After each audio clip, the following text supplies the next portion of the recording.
So you've become bored of the trails, or are they just closed? Whatever the reason is for riding street. Riding street is a great place to practice manuals, bunny hops and drops, as well as slow speed trial skills.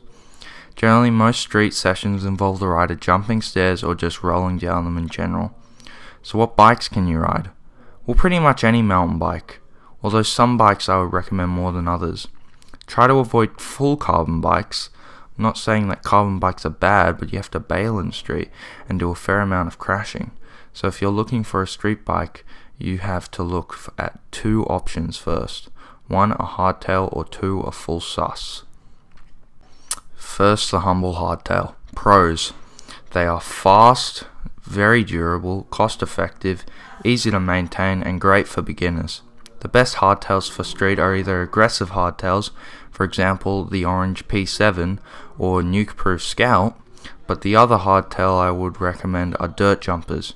If you're not familiar with DJ bikes, they are like a cross between a BMX and an MTB. They have 26-inch wheels, short wheelbases, and can take an absolute beating.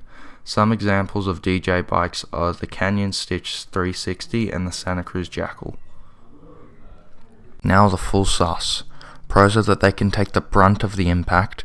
They're great for sending and are more forgiving than hardtails. I would either recommend an enduro or trail bike.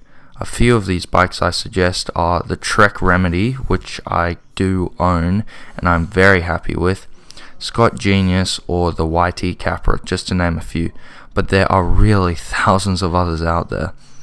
The other type I would suggest is a downhill or freeride bike, but really only if you're setting some massive gaps and massive stairs and like 20-meter drops, otherwise they're way overkill. I hope this introduction was helpful to you in explaining the bikes used in street and some of the basic details. In the future, I will be doing how-tos on street skills and techniques. Leave a comment on what bike you use for riding street, and thanks for watching.